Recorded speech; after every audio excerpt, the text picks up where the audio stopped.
Son las 6:45 de la mañana.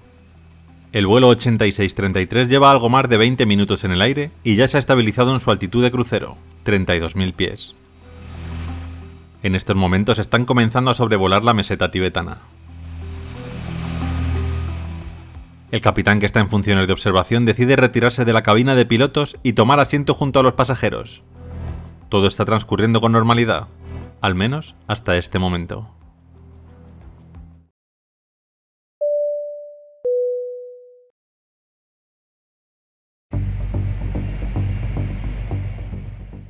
...14 de mayo de 2018... Aeropuerto Internacional de Chongqing, distrito de Yubei, China. Pasan unos minutos de las 6 de la mañana y aquí, el vuelo 8633 de la aerolínea Sichuan Airlines se prepara para salir destino Lhasa, capital de la región autónoma del Tíbet. Este trayecto es muy habitual y Sichuan Airlines lo opera todos los días del año. El avión es un A319 de 7 años de antigüedad y matrícula B6419. Este modelo de la empresa francesa Airbus es un modelo acortado derivado del A320, con cambios mínimos.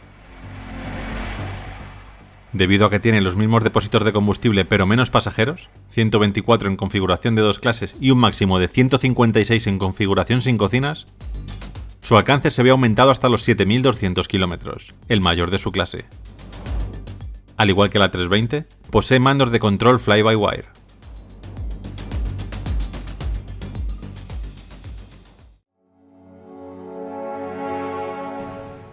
A los mandos del vuelo 8633 está el capitán Liu Chuangjian, de 45 años y una experiencia total acumulada de 11.454 horas de vuelo, 9.254 de ellas en aviones A319.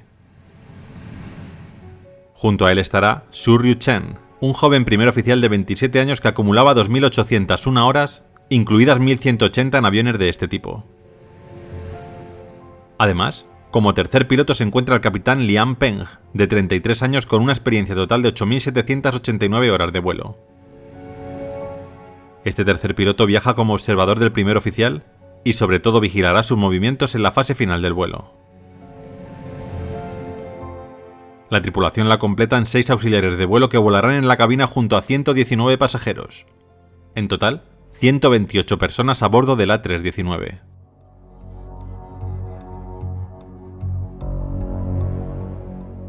A las 6:15 de la mañana aproximadamente, comenzaron a moverse hacia la pista de despegue realizando los chequeos pertinentes requeridos antes del despegue.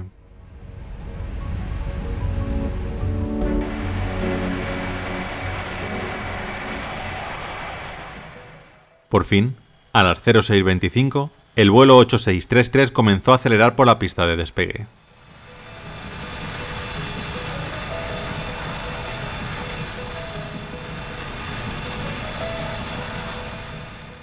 Se elevaron sin problema y pusieron rumbo a Lhasa. Será un viaje de algo menos de 3 horas que transcurrirá sobre terreno montañoso y que requerirá un nivel de vuelo de 32.000 pies, cerca de 10.000 metros de altura.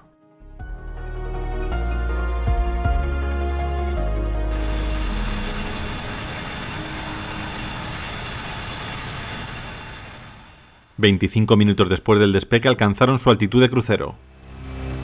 Bajo el A319 ya se podía empezar a ver el escarpado escenario sobre el que volaban. Las primeras montañas y la nieve comenzaban a hacer presencia.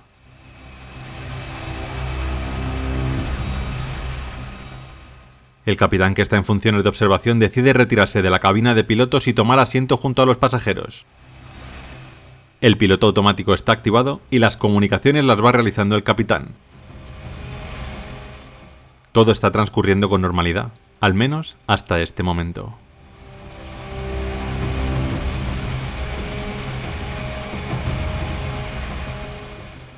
A las 7 de la mañana un pequeño ruido les sorprendió. Un pequeño crujido en la zona del copiloto. ¿Qué ha sido eso? Creo que el sonido proviene de mi parabrisas. Ambos clavaron su mirada en el cristal y vieron una pequeña grieta. ¿Hemos chocado con algo? ¿Algún ave? No, capitán, a esta altura sería imposible.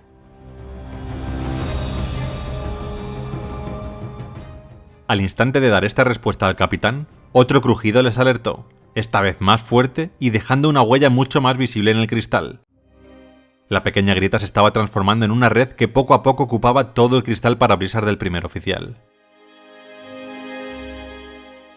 En ese momento el capitán ordenó al copiloto buscar en el manual qué hacer en estos casos. Mientras tanto, él acercó su mano al cristal y comprobó algo que le asustó bastante. ¿La rotura se puede tocar? ¿Ha llegado hasta el interior? El parabrisas de un avión de estas características está compuesto por 3 cristales, 2 muy gruesos y uno más fino. Este último es el que está más en el exterior. Si el que tocaba el capitán estaba roto y era uno de los gruesos, temió que los otros 2 los tuvieran también. Cuando el copiloto encontró el procedimiento a seguir, se lo comunicó al capitán. Según el manual hay que descender lo antes posible a... El copiloto no pudo acabar la frase. El parabrisas estalló en 1000 pedazos y destrozó casi toda la zona de mandos del copiloto. A su vez, debido a la gran diferencia de presión entre el interior y el exterior, salió despedido de la cabina por el agujero de su parabrisas. Llevaba puesto el cinturón, lo que hizo que la fulgurante aspiración se detuviera cuando la mitad de su cuerpo estaba fuera del avión. El capitán intentaba agarrarle para devolverle a su asiento sin éxito. La cabina estaba sufriendo una descompresión brutal a 32.000 pies de altura. Parecía que un tornado circulaba dentro del pequeño habitáculo. Cuando esto ocurre, por seguridad y para compensar la fuerte presión que sufren los pilotos, la puerta de la cabina se abre automáticamente. Los pasajeros vieron como todo volaba a su alrededor y las máscaras de oxígeno caían instantáneamente. Mientras tanto, el capitán no se había dado cuenta de que el avión estaba cayendo rápidamente. El piloto automático se había desconectado y el primer oficial, involuntariamente, había empujado la palanca de mandos hacia adelante con su cuerpo. La situación era tensa y caótica. El capitán no alcanzaba su máscara de oxígeno, ubicada tras su asiento. No podía soltar sus controles o volverían a caer de manera violenta, y tampoco podía comunicarse con el primer oficial, ni siquiera sabía si estaba vivo o muerto. La temperatura en el exterior y en la propia cabina era insoportablemente baja. Prácticamente no había oxígeno y no podía comunicarse por radio debido al ruido ensordecedor.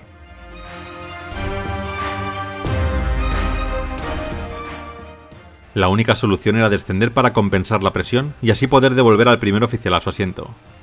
Pero estaban volando sobre altas montañas y no sabía hasta qué punto podría hacerlo.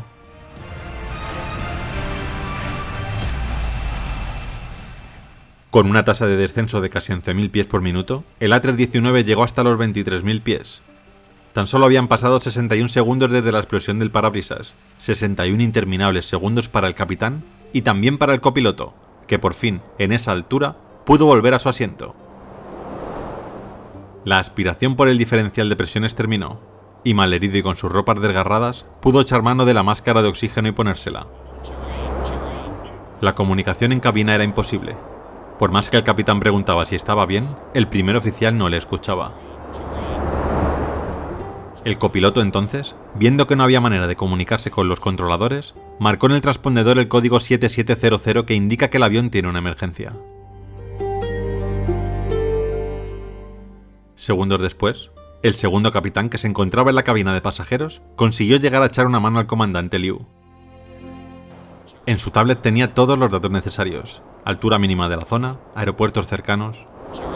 Le traspasó toda esta información al capitán al mando y él se hizo cargo de las comunicaciones. Declaró Mayday al controlador y aunque este le daba vectores para un aterrizaje de emergencia en el aeropuerto más cercano, no podían oírle.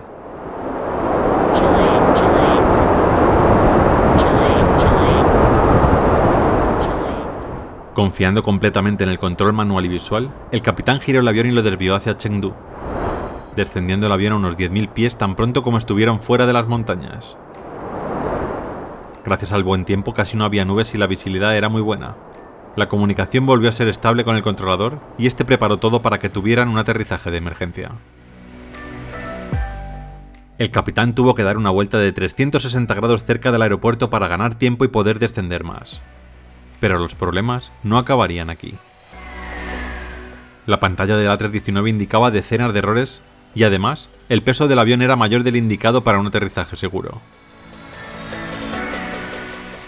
Pero no tenían tiempo para quemar combustible, el copiloto estaba muy mal herido, así que el capitán pidió por radio tener la pista más larga disponible y comenzó el descenso final hacia ella. Aproximadamente a las 7:42, unos 35 minutos después de que el parabrisas se rompiera, el A319 realizó un aterrizaje con sobrepeso en el aeropuerto internacional Chengdu Zhuangliu. Además del sobrepeso, el inversor de empuje no funcionó, lo que hizo que la distancia de rodaje fuera mayor de la esperada. Finalmente, el avión se detuvo cuando estaba a punto de llegar al final de la pista. Una vez en tierra, los servicios de emergencia acudieron y los pasajeros evacuaron la aeronave bajo la guía de la tripulación de cabina y del personal del aeropuerto, agradecidos de haber sobrevivido a tan aterradora experiencia.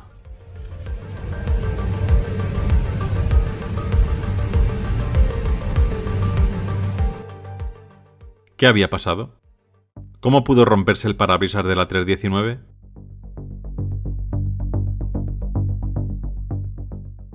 Una exhaustiva investigación tras el incidente encontró que el daño principal se produjo en el parabrisas derecho, que se hizo añicos durante el vuelo. La falla repentina del parabrisas provocó una rápida pérdida de presión en la cabina, exponiendo a los pilotos a elementos externos y escombros. Los cristales rotos y el consiguiente diferencial de presión provocaron daños en los instrumentos y controles de la cabina.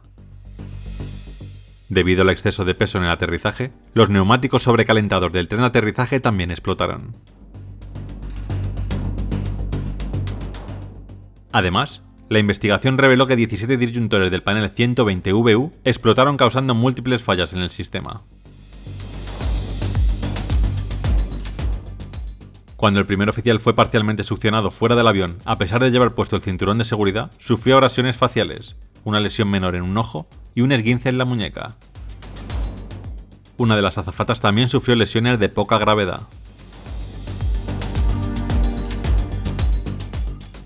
Afortunadamente, gracias al diseño aislante del Airbus A319, los pasajeros no experimentaron una caída inmediata de la temperatura, lo que los salvó de la congelación. La tripulación de vuelo permaneció consciente en todo momento y no experimentaron hipoxia ni congelación.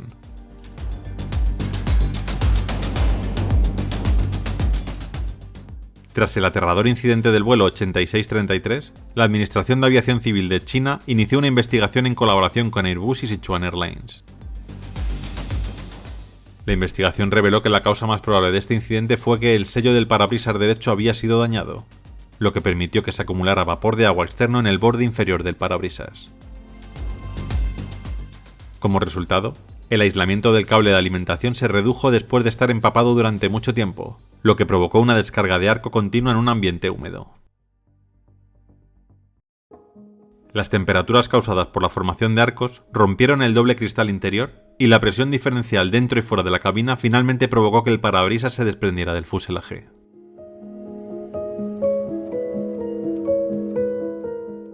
La tripulación del vuelo 8633 de Sichuan Airlines fue ampliamente aclamada como héroes por los medios y el público. El capitán Liu Chongjian recibió un premio de 5 millones de yuanes, unos $775.000 o euros, por su manejo ejemplar de la situación y por garantizar la seguridad de todos a bordo. La tripulación y los pilotos del vuelo 8633 siguen trabajando para Sichuan Airlines. La aerolínea ha mantenido el vuelo en funcionamiento manteniendo la misma ruta. Además, el avión dañado fue reparado y puesto de nuevo en servicio con Sichuan Airlines en enero de 2019.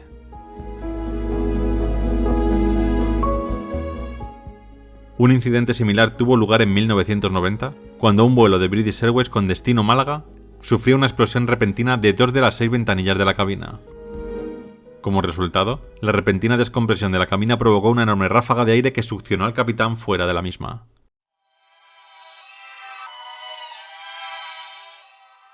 Este accidente fue adaptado a la película El Capitán, dirigida por Andrew Lau. La película, estrenada durante el 70 aniversario de la República Popular de China en 2019, ocupó el segundo lugar en taquilla durante el feriado nacional.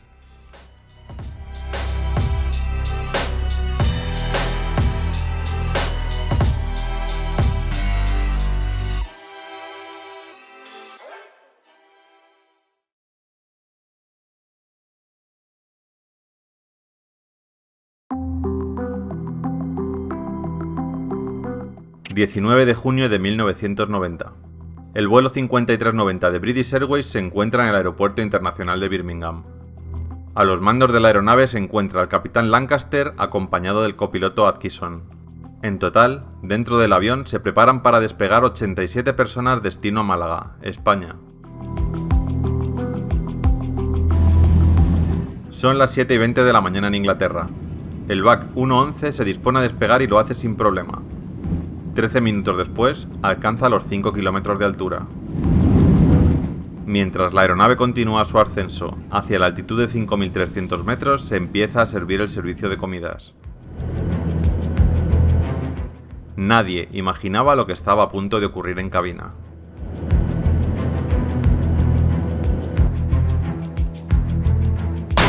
Una explosión hace que el parabrisas del capitán Tim Lancaster salga despedido y él succionado hacia el exterior, quedando atrapado con más de medio cuerpo fuera de la cabina. A la altura a la que viajan, la temperatura exterior es de menos 20 grados centígrados. Esto, sumado a la velocidad de la aeronave, da como resultado la posible congelación y muerte del capitán si no se actúa rápido. Durante unos segundos, la cabina se llena de una densa niebla como consecuencia de la sobresaturación del aire al no poder retener su vapor de agua, con la reducción casi instantánea de la presión en cabina. Dos miembros de la tripulación están agarrando con todas sus fuerzas al capitán, mientras el primer oficial Atkinson intenta tomar los controles del avión. Pero este no es el único problema que hay en cabina. El copiloto no puede enderezar la aeronave. Están cayendo en picado a gran velocidad debido a que los pies del capitán están enganchados en los mandos del avión. Las alarmas en cabina empiezan a sonar.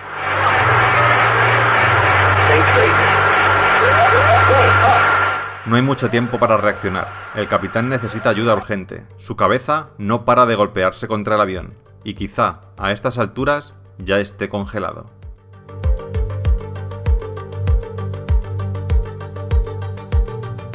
Atkinson y la tripulación consiguen después de mucho esfuerzo desbloquear los mandos de la aeronave y enderezar el 111. El siguiente paso es contactar con el control de tráfico aéreo. Después de explicar la situación, el vuelo es derivado al aeropuerto de Southampton para un aterrizaje de emergencia. En el aeropuerto, espera un equipo médico preparado para intentar salvar la vida del capitán.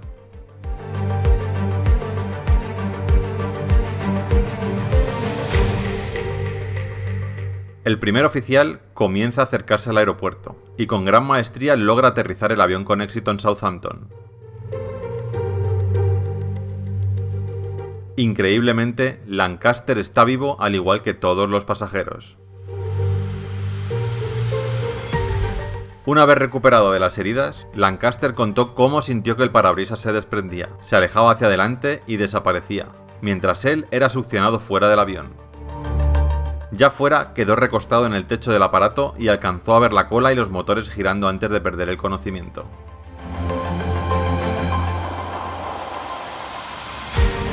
La investigación posterior descubrió que el personal de mantenimiento cambió el parabrisas y al colocarlo decidió cambiar los tornillos también por unos nuevos.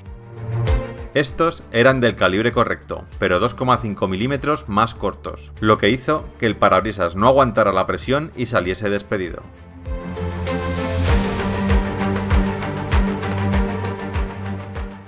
El primer oficial, Alastair Stuart Atkinson, y los miembros de la tripulación de cabina, Susan Gibbons y Nigel Ogden, recibieron el elogio de la reina. Atkinson, además, recibió el premio Polaris en 1992 por su habilidad y heroísmo. Tim Lancaster volvió a trabajar después de menos de 5 meses. Se retiró de British Airways en 2003 y voló con EasyJet hasta que se retiró del pilotaje comercial en 2008. Increíble historia con un final feliz.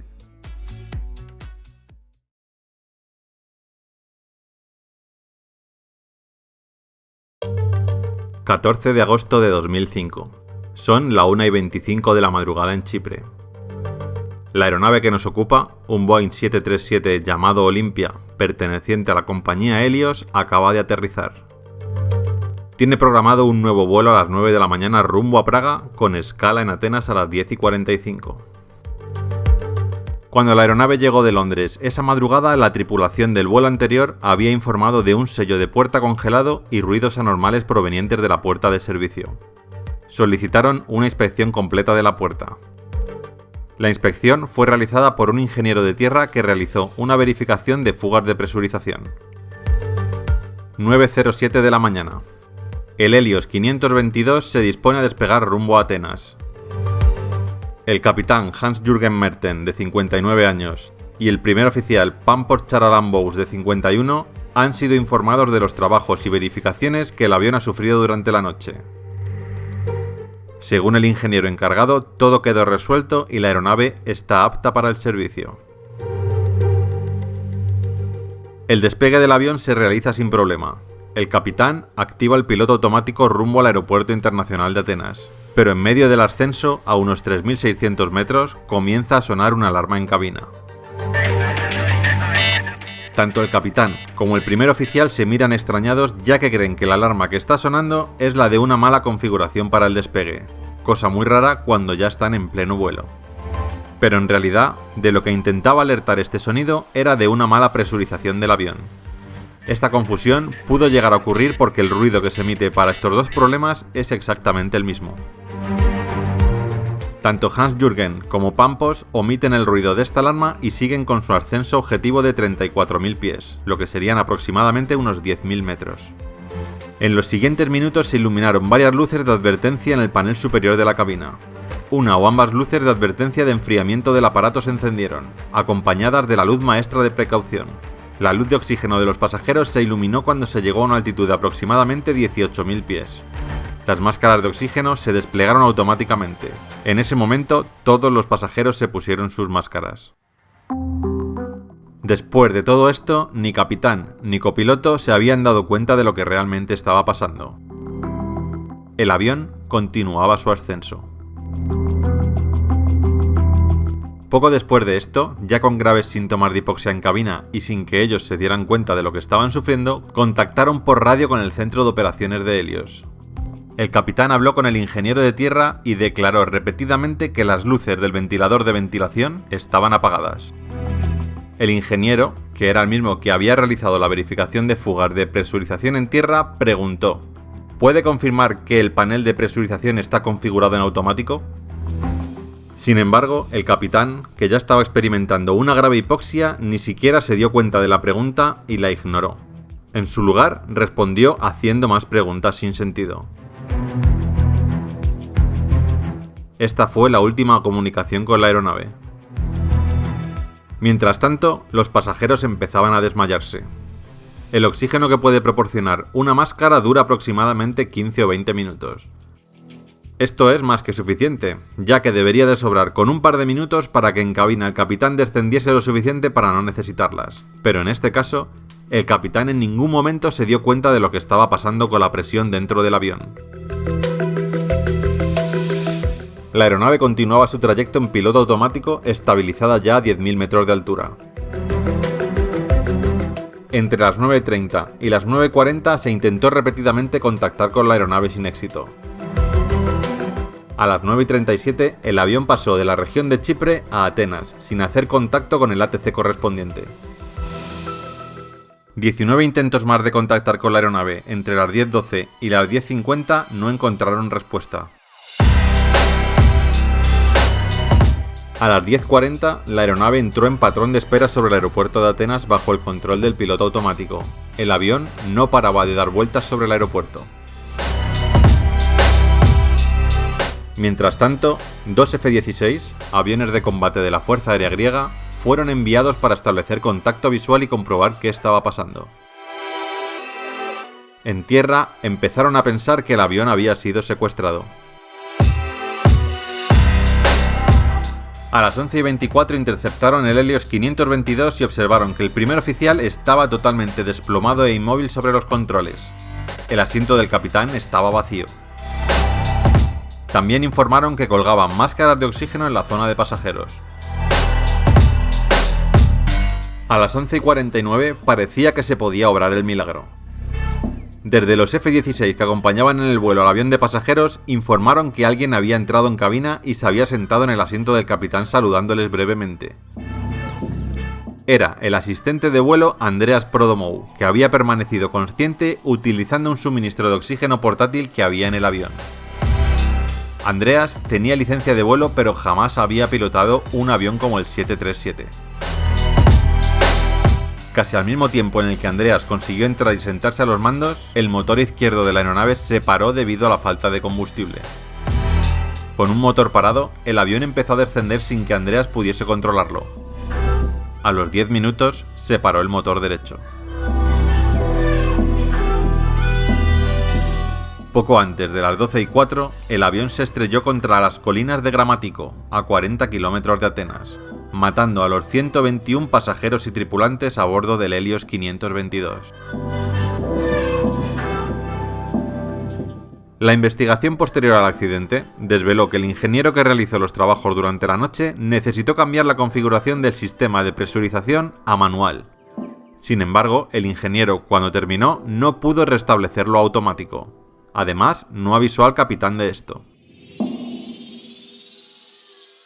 Tanto el capitán como el primer oficial no se dieron cuenta de esto y despegaron con el sistema en manual, lo que ocasionó la pérdida de oxígeno según ascendían y el posterior desmayo de toda la tripulación y pasajeros. Una cadena de errores desgraciada que pudo evitarse muy fácilmente.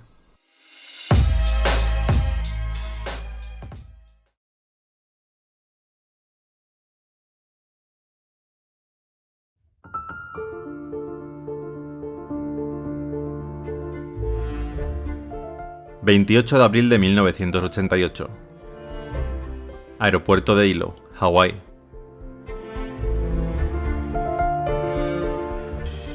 Son las 11 de la mañana... ...y en un par de horas... ...el vuelo 243 de Aloha Airlines realizará un vuelo corto hasta Honolulu. Será el 7º vuelo del avión en lo que va de día. La mayor parte de los vuelos de esta aerolínea son muy cortos, casi todos conectando las islas de Hawái entre sí. La aeronave en cuestión es un 737-200 construido en 1969. En concreto, fue el 737 número 152 y ya contaba con más de 35.000 horas de vuelo. Si bien no son muchas, hay que tener en cuenta que la gran mayoría de los trayectos que hace no superan los 40 minutos de duración. Esto hace que los ciclos del avión asciendan hasta los 90.000. Los ciclos de un avión son la suma de la cantidad de veces que éste se presuriza o despresuriza. Este dato lo convertía en el segundo avión del mundo con más ciclos acumulados, tan solo superado por otro 737 de la misma aerolínea.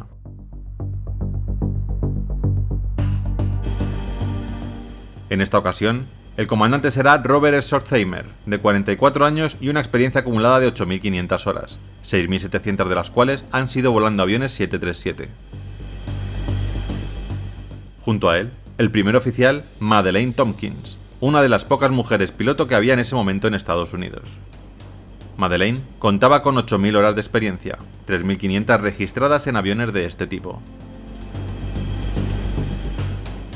Completan la tripulación otras 3 personas, todas ellas auxiliares de vuelo. Además, en este corto trayecto entre la isla de Hawái y Honolulu viajarán 90 pasajeros, en total 95 personas a bordo del 737.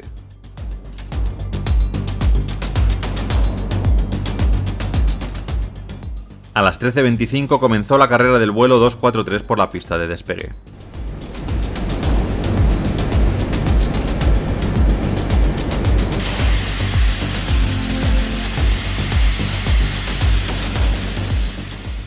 Poco después ya estaban en el aire camino de los 24.000 pies que sería su altitud establecida.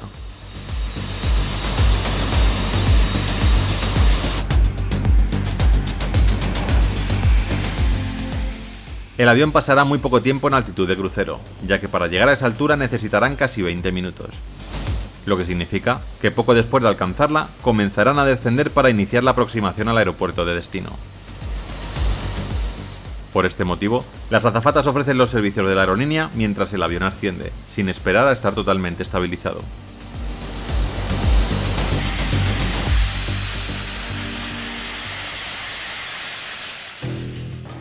Son ya las 13:45 y el avión acaba de alcanzar FL 240. A los mandos está la copiloto Madeleine Tompkins. Mientras piloto y copiloto intercambian algunas palabras, algo raro sucede en la cabina de pasajeros. Un fuerte crujido seguido de un ruido de viento ensordecedor hace que el avión se desestabilice por completo. En ese momento no sabían qué estaba pasando. Además, el fuerte ruido del viento no les permite comunicarse. El comandante hace una seña y toma los controles. Con mucho esfuerzo consigue controlar el avión.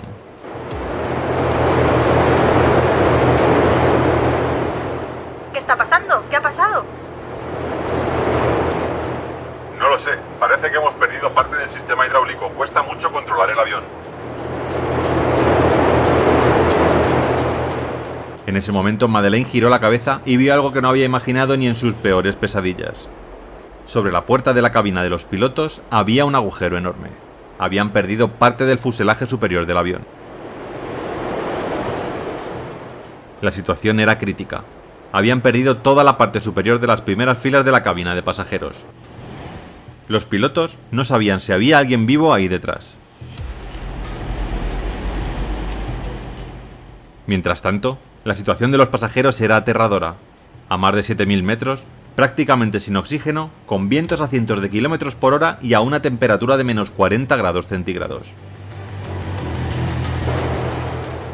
A todo esto hay que sumarle la cantidad de objetos que les golpeaban, algunos de ellos pertenecientes al fuselaje del avión. Nadie podría sobrevivir a esto más de unos pocos minutos. Su suerte, que aún llevaban puesto el cinturón de seguridad.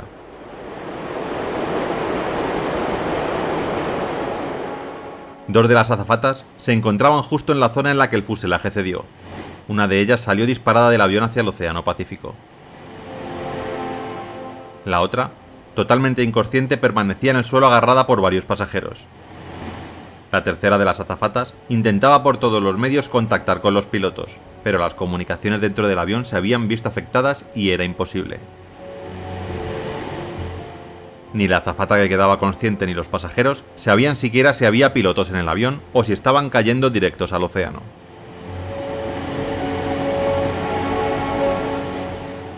Con el avión estabilizado, el piloto comenzó a descender a sabiendas de que la descompresión del avión estaría dejando sin oxígeno a los pasajeros. Lo hizo a más de 500 km por hora. Cabina de pilotos y cabina de pasajeros estaban unidas tan solo por la parte de abajo del avión. En cualquier momento podría partirse, lo que sería el fin de todos sus ocupantes. Madeleine se encargaba de la radio en ese momento. Intentaba sin éxito comunicarse con el aeropuerto más cercano, el de la isla de Maui. Maui, aquí el vuelo 243 de Aloha. Necesitamos aterrizar de emergencia. Hemos perdido parte del fuselaje. ¿Me recibes? No entiendo el mensaje. Repita, Aloha 243. La radio no funcionaba bien, y necesitaron más de 5 minutos para transmitir este mensaje.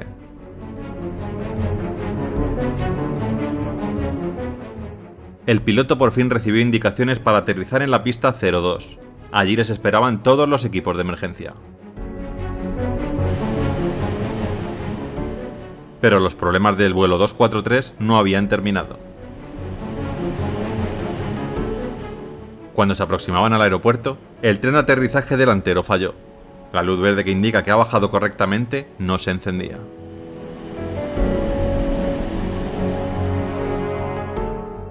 Cuando algo así ocurre, el avión pasa de largo por encima de la torre del aeropuerto para que los controladores verifiquen cómo está el tren de aterrizaje.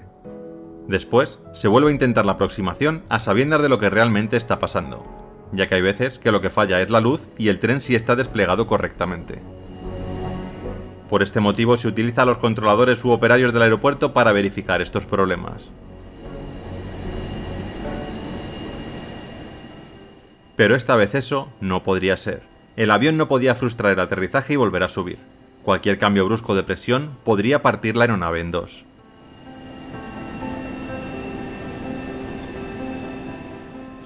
Cuando estaban a unos pocos cientos de metros, por fin fueron divisados por los operarios. Buenas noticias, el tren de aterrizaje estaba completamente desplegado.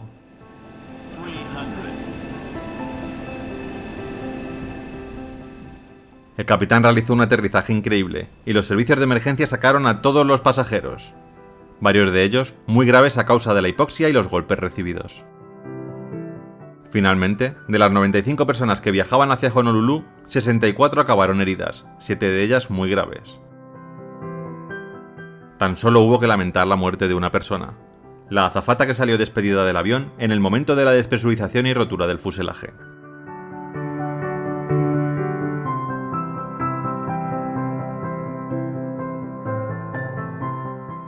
¿Qué había pasado? ¿Cómo es posible que parte del fuselaje se desprendiera del avión?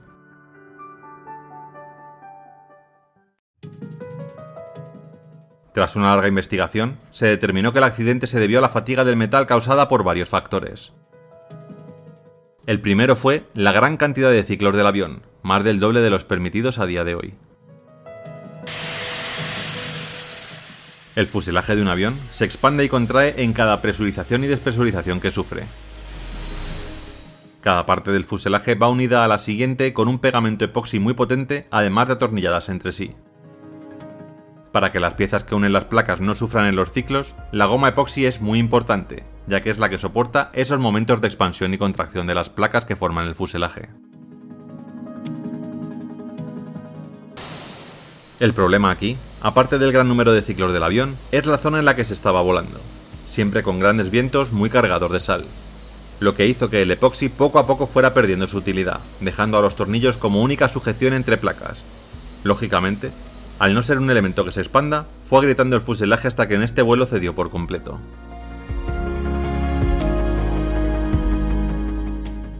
Estas grietas eran visibles desde el exterior, y esto nos lleva al segundo factor causante del accidente, el pésimo mantenimiento administrado por la aerolínea.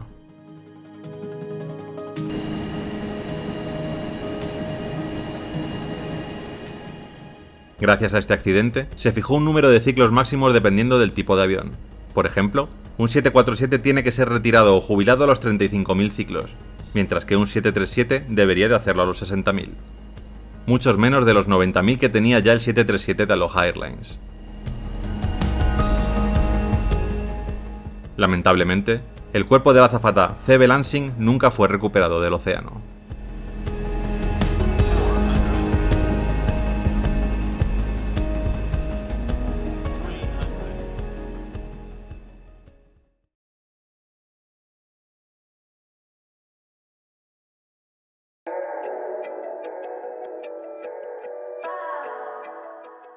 ...17 de abril de 2018.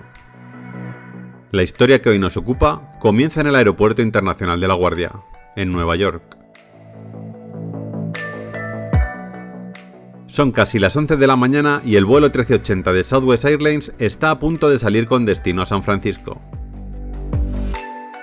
El avión es un Boeing 737-700, comandado por la experimentada Tammy Jo Saltz, veterana de la Marina de los Estados Unidos y expiloto de caza F-18. Tiene 56 años y más de 10.000 horas de vuelo. Le acompaña el primer oficial Darren Ellisor, de 44 años y 9.500 horas de experiencia. Completan la tripulación 3 auxiliares de vuelo. Además, en este vuelo doméstico van 144 pasajeros, lo que hacen un total de 149 personas a bordo.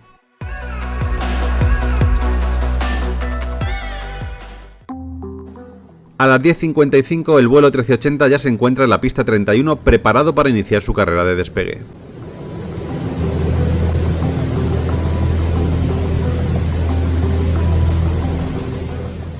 El mismo transcurre sin problemas y comienzan su ascensión hacia los 38.000 pies en los que viajarán hasta nuevo aviso.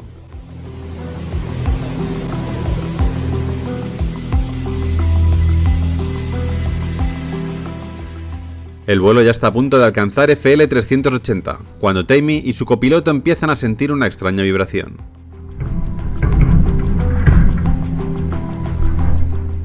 Un minuto más tarde, el motor izquierdo explota y comienza a arder. El 737 se inclina hacia la izquierda a gran velocidad mientras en cabina no paran de sonar alarmas. La piloto no pierde la calma. Un Boeing 737 es capaz de volar con un solo motor. Lo primero es estabilizar la aeronave y corregir la potencia del motor que queda funcionando. Una vez lo consiga, habrá que buscar un aeropuerto cercano para realizar un aterrizaje de emergencia.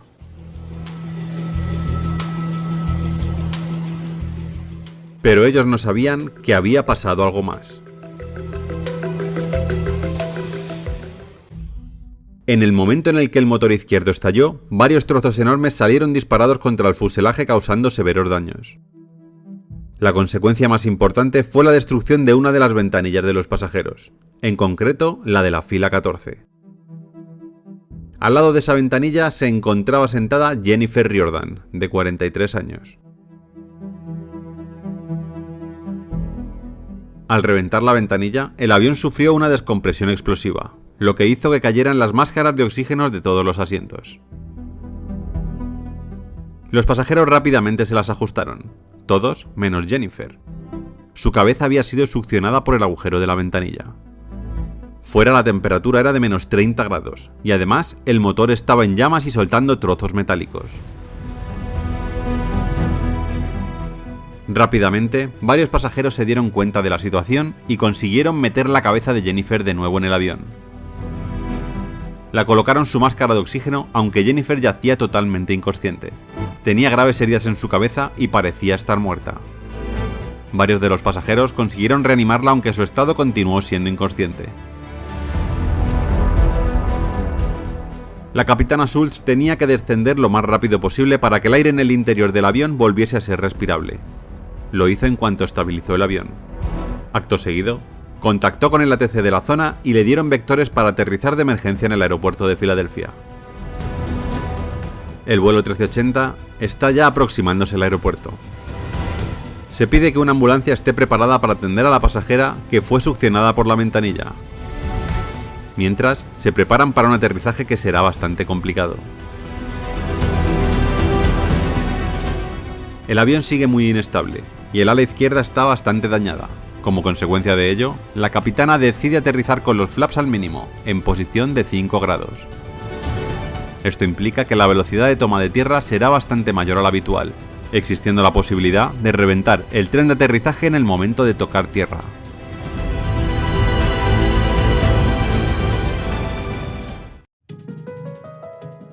A las 11:20 de la mañana, el avión consigue aterrizar en Filadelfia sin problemas. La gran pericia de la experimentada piloto fue clave para que el aterrizaje se llevase a cabo sin mayores problemas. En cuanto la aeronave se detuvo, se inició la evacuación de la misma. Todo el mundo consiguió salir ileso excepto Jennifer Riordan. La mujer de 43 años seguía viva en ese momento, pero falleció poco después en el hospital a causa de las heridas y la baja temperatura a la que estuvo expuesta.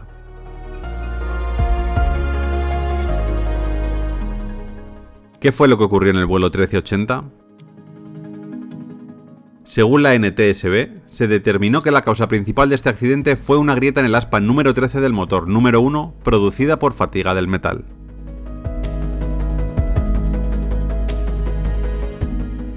La capitán Tammy Jo Salz fue considerada como una heroína por la profesionalidad y templanza que mostró durante la emergencia y por cómo logró aterrizar el avión.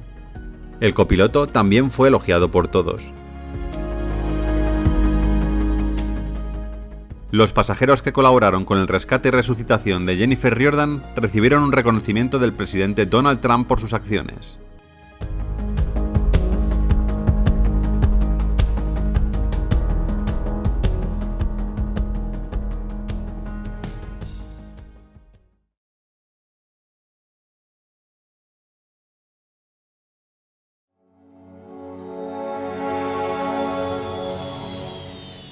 Los pilotos del vuelo 96 de American Airlines tratan de estabilizar el avión.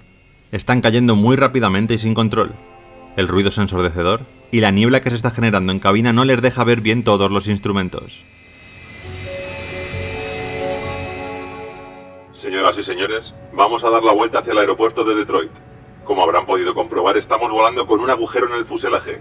Sigan las instrucciones de los auxiliares de vuelo. Gracias. Después de que el capitán mandara este mensaje, el copiloto intentó girar el avión para dar la vuelta, pero la respuesta del DC-10 les dejó perplejos. Los controles no respondían.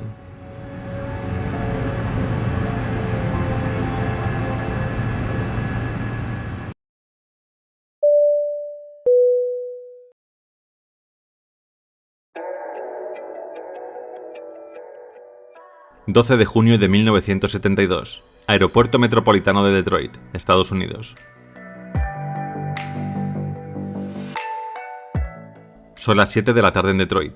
Hace apenas 25 minutos que el DC-10 de American Airlines aterrizó en el aeropuerto realizando de esta manera su primera escala. La siguiente será en el aeropuerto de Buffalo Niagara, desde donde partirán, por fin, para acabar su ruta en el aeropuerto de La Guardia, en Queens, Nueva York.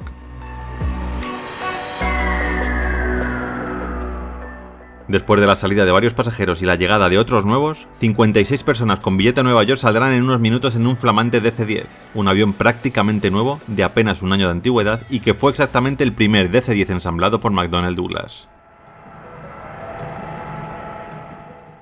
El DC-10 es un avión comercial trimotor a reacción de fuselaje ancho fabricado por la compañía estadounidense McDonnell Douglas. Fue el segundo avión con esas características en entrar en servicio, después del Boeing 747, y poco tiempo antes del Lockheed L-1011 TriStar. Y al igual que este último, el DC-10 dispone de una configuración de 3 motores.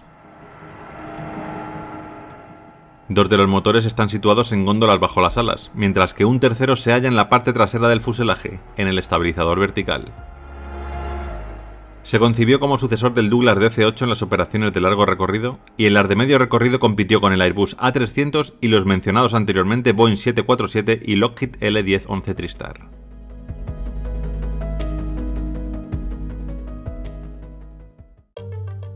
A los mandos del vuelo 96 de American Airlines está el capitán Bryce McCormick, de 52 años que acumulaba más de 24.000 horas de experiencia, aunque apenas 20 en aviones DC-10. Junto a él, el primer oficial Peter Whitney, de 34 años y una experiencia acumulada de 7.900 horas de vuelo. Junto a los pilotos también viajará el ingeniero Clayton Burke, de 50 años y más de 13.000 horas acumuladas. Completan la tripulación 10 auxiliares de vuelo. En total, 67 personas a bordo del DC-10 de American Airlines.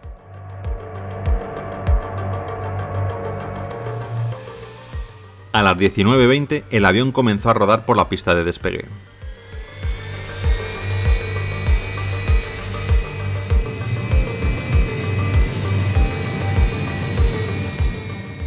Se elevaron sin problemas y comenzaron a ascender hacia los 21.000 pies que tenían como altura objetivo.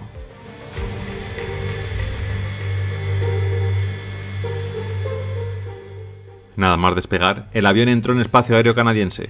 En esta ruta, todo lo que hay entre Detroit y Buffalo es el estado canadiense de Ontario.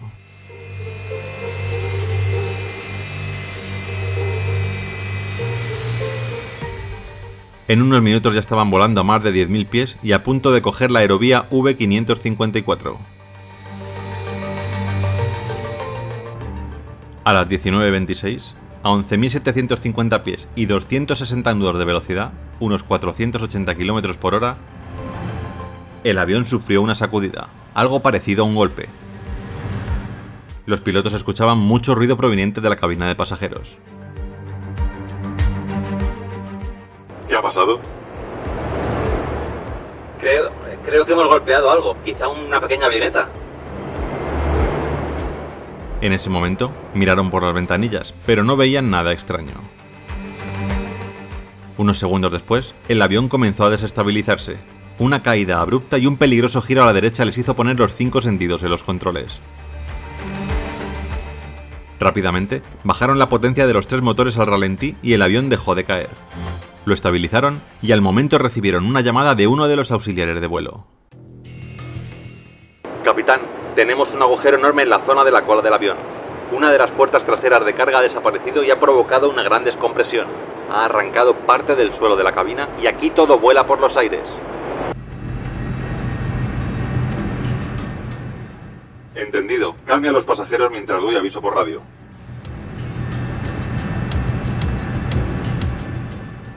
Después de esta conversación que dejó claro lo que estaba pasando en el avión, el capitán contactó con el ATC de Detroit.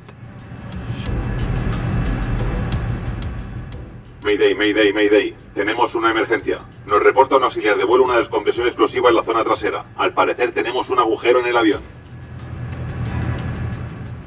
Recibido AA96. Rumbo 200 de vuelta al aeropuerto.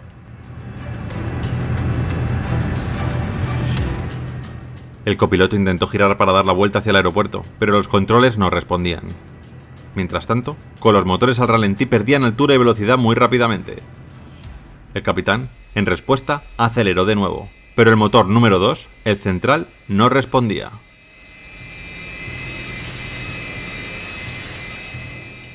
La puerta que había saltado por los aires hizo que parte del suelo de la zona de pasajeros fuese succionado y desapareciera, llevándose por delante parte del sistema hidráulico. El motor 2 sufrió daños severos dejando de funcionar, y para colmo, el timón quedó bloqueado a la derecha. En ese momento el capitán tuvo una ingeniosa idea: utilizar la potencia de los motores que funcionaban para dirigir la aeronave. De esta forma, disminuyendo el empuje de uno de los motores, girarían hacia ese lado. La idea, aunque de manera lenta, funcionaba. Consiguieron seguir el rumbo que les anunció el controlador de Detroit y así poco a poco fueron aproximándose al aeropuerto. Pero los problemas iban apareciendo según avanzaban. La aeronave estaba descendiendo a demasiada velocidad. La tasa de descenso estaba siendo mucho más alta de la requerida para la aproximación y aterrizaje. El capitán volvió a incrementar la potencia para enderezar el avión y disminuir la velocidad de descenso. La velocidad era muy alta. Pusieron los flaps a 35 grados y bajaron el tren de aterrizaje para generar resistencia aerodinámica.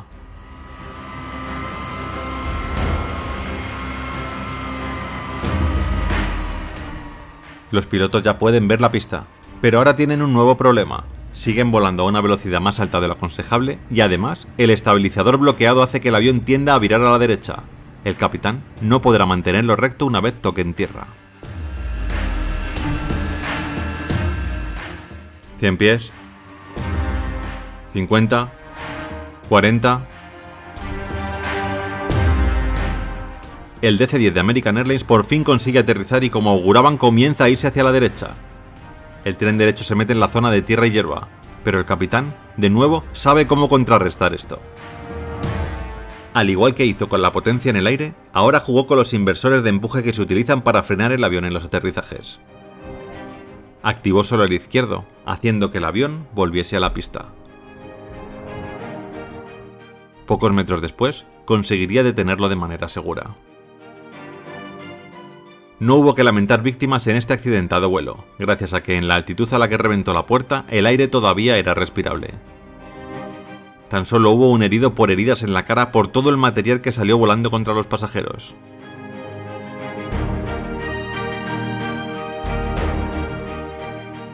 ¿Qué había pasado?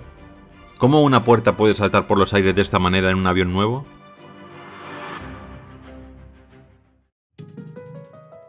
El problema que provocó el accidente se hizo evidente de inmediato, ya que faltaba la puerta de carga trasera que en su descompresión y salto por los aires había causado graves daños al estabilizador horizontal del avión.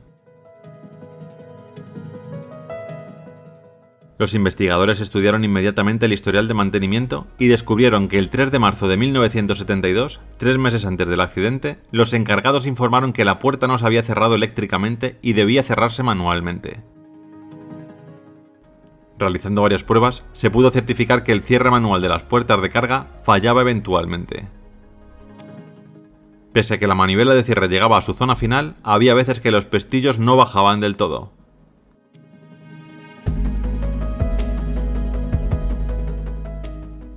El 12 de junio falló el sistema eléctrico y el cierre manual tampoco funcionó correctamente. El examen del avión y de la puerta de carga, que se recuperó prácticamente intacta en Windsor, demostró que los pestillos nunca habían girado hasta su posición correcta.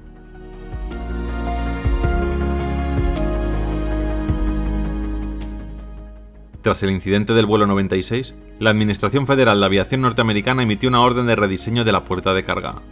Sin embargo, esto hubiera supuesto unos costes altísimos para McDonnell Douglas. Las presiones por parte del fabricante supusieron que esa orden de rediseño acabase siendo una recomendación.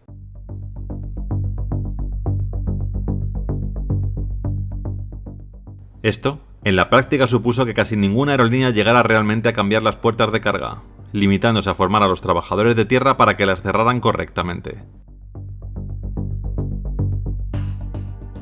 Si tras lo ocurrido con el vuelo 96 se hubiera llevado a cabo este rediseño obligatorio, se hubiera evitado la tragedia del vuelo 981 de Turkish Airlines 2 años después, que en el momento en el que se produjo fue el accidente con más víctimas mortales.